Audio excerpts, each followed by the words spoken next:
आप सभी लोगों को मेरा नमस्कार। आज आपके सामने फिर से मैं एक बार प्रेजेंट हो रहा हूँ। आपको मैं यह बताना चाहता हूँ कि किस तरह से आप अगर ब्रीदिंग एक्सरसाइजेज अपने रेस्पिरेटरी सिस्टम को स्ट्रॉन्ग करना चाहते हैं, लंग्स की कैपेसिटी को बढ़ाना चाहते हैं और एक ओवरऑल हेल्थ आप पाना चाहते हैं ब्रीदिंग अभ्यासों के द्वारा, प्राणायाम के अभ्यासों के द्वारा। इसी क्रम में मैं आज आपको यह बताना चाह रहा हूँ कि किस तरह आपको कपालभाति क्रिया का अभ्यास करना चाहिए।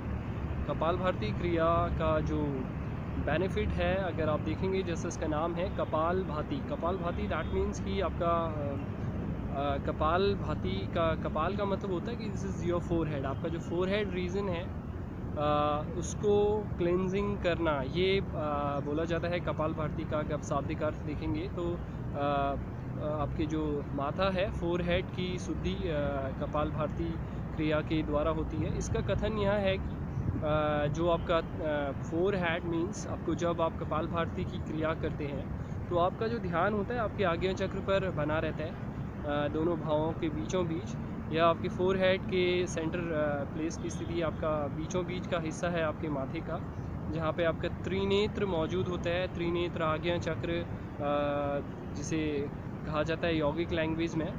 तो इस त्रिनेत्र या आज्ञा चक्र को आप अगर मेडिकल साइंस फिजियोलॉजिकली आप इसे देखते हैं तो यहाँ पर हमारे इस स्थान पर अंदर की ओर जब जाएंगे हम, ब्रेन जो हमारा हेड है, इसके बीचों बीच मस्तिष्क पर आपका पिट्यूटरी जो ग्लैंड होता है वो स्थित रहता है। पिट्यूटरी ग्लैंड की उपस्थिति होती है यहाँ पर।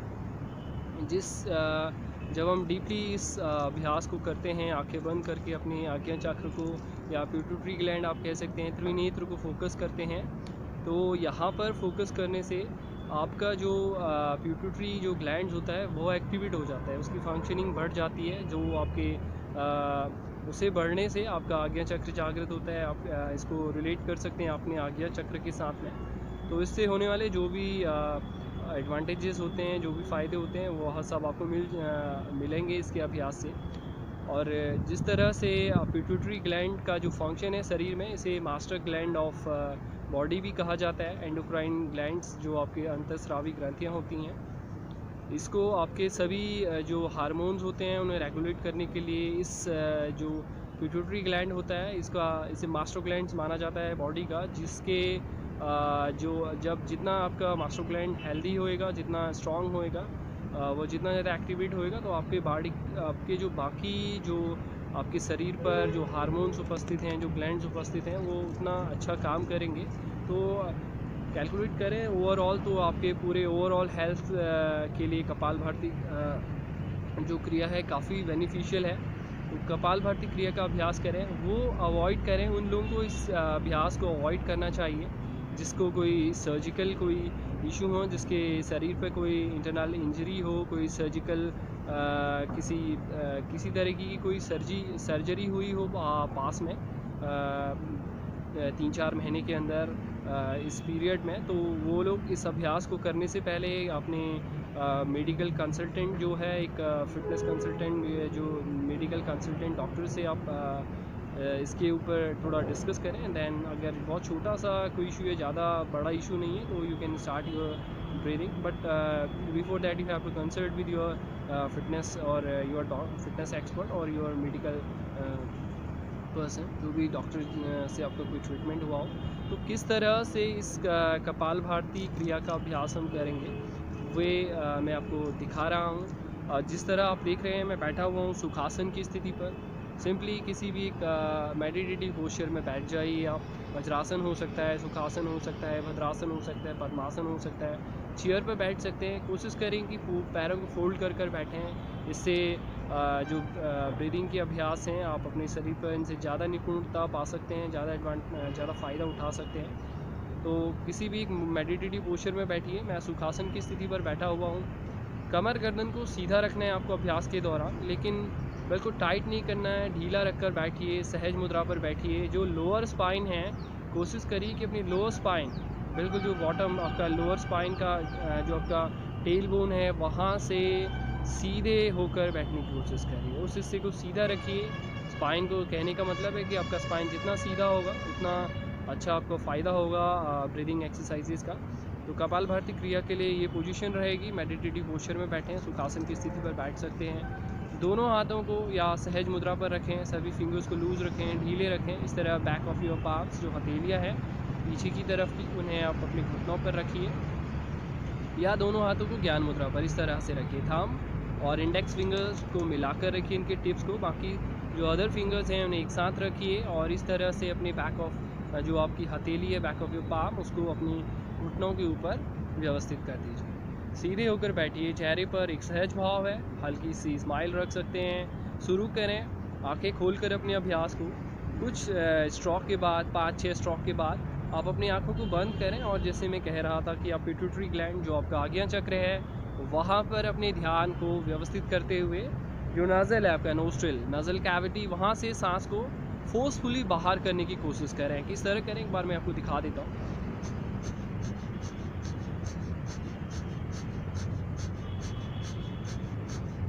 इस तरह से कोशिश करेंगे कि जो आपका नोस्ट्रिल है, नोस्ट्रिल से आपको फोर्सफुल, यहाँ से नज़ल कैविटी से एक फोर्सफुल एक्सलेशन, सांस आवाज़ के साथ आपको अपने श्वास को बाहर करने की कोशिश करनी है। आवाज़ करते हुए एक्सलेशन, जिसे फोर्सफुल एक्सलेशन जिसे कहा जाता है। गति के साथ, तीव्रता के साथ सांस को बाहर करते रहिए। अपनी क्षमता के अनुसार करिए, आप जितना आप कर सकते हैं।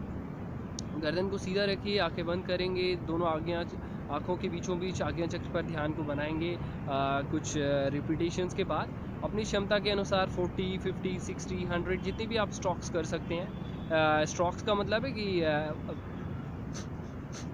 एक बार आपने जब आप सांस को बाहर कर रहे हैं, फिर अंदर, आपको अंदर देने में, ले जाने में अपने श्वास पर ध्यान नहीं देना, आपको एक्सलेशन पर, फोर्सफुल एक्सलेशन पर ध्यान देना है।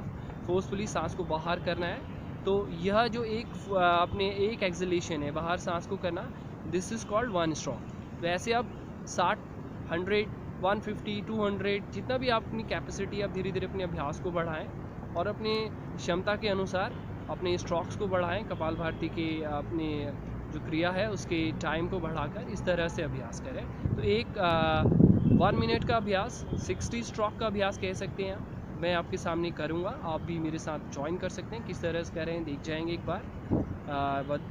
सुखासन की स्थिति पर बैठे हैं, दोनों हाथ ज्ञान मुद्रा पर लगा लिए हैं, कमर गर्दन एकदम सीधी है, आंखों को कोमलता से बंद कर लिया है। कर जाइए आंखों को कोमलता से बंद। शुरू करिए अपनी श्वास को दोनों नासा छिद्रों से, नज़ल कैविटी से सांस को बाहर करने की कोशिश करिए। ध्यान को लगा लीजिए आज्ञा चक्र पर।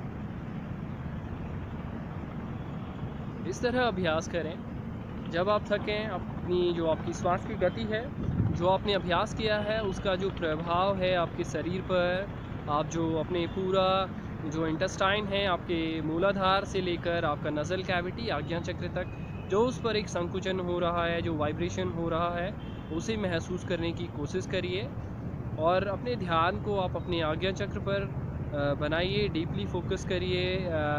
ज़्यादा अपने शरीर को समझने के लिए, एडवांटेज उठाने के लिए, कपाल भाती क्रिया का जागृत करने के लिए अपने आज्ञा चक्र को, तो इस तरह से आप कपाल भाती क्रिया का अभ्यास करेंगे। और ध्यान रखें, जब भी आप अभ्यास करें, श्वास को जब आप फोर्सफुली बाहर फेंकेंगे तो आपका जो स्टमक है, स्टमक से आपको कोशिश करना है कि आपके स्टमक पर इस तरह का मूवमेंट होगा। जब भी आप सांस बाहर करेंगे तो आपका स्टमक अंदर की तरफ, आपके बैक की तरफ जाएगा और बार बार इस तरह से आप अपने स्टमक को, हर श्वास पर अपने स्टमक को अंदर की ओर पुश करने की कोशिश करिए, बैक की तरफ पुश करने की कोशिश करेंगे इसमें। तो इस तरह करें। आगे अपने कपाल भाती क्रिया का अभ्यास, जब भी आप योगा अभ्यास करें या किसी भी तरीके का कोई अभ्यास करें, तो उस पर आप अपने एक्सरसाइज रूटीन के साथ पर इस अभ्यास को आप मिक्स कर सकते हैं। अंत में इस प्रैक्टिस का अभ्यास आप कर सकते हैं। तो इन्हीं इस कपालभाति अभ्यास के साथ ही आज का यह सेशन मैं यहीं पे ख़त्म करूँगा। एक बार ओमकार को उच्चारण कर जाएंगे मिलकर। आज्ञा चक सुखासन की स्थिति पर ही बैठे हुए हैं, दोनों हाथ ज्ञान मुद्रा पर हैं। लंबा गहरा सांस भर जाइए, 3 बार मिलकर ओमकार का उच्चारण कर जाइए।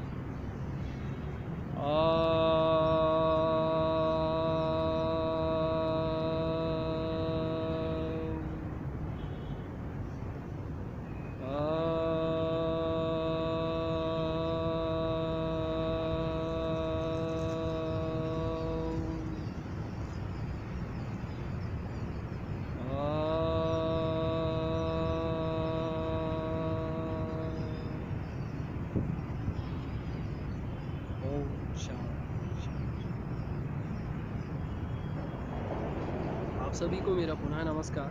अभ्यास करिए कपालभाति क्रिया का।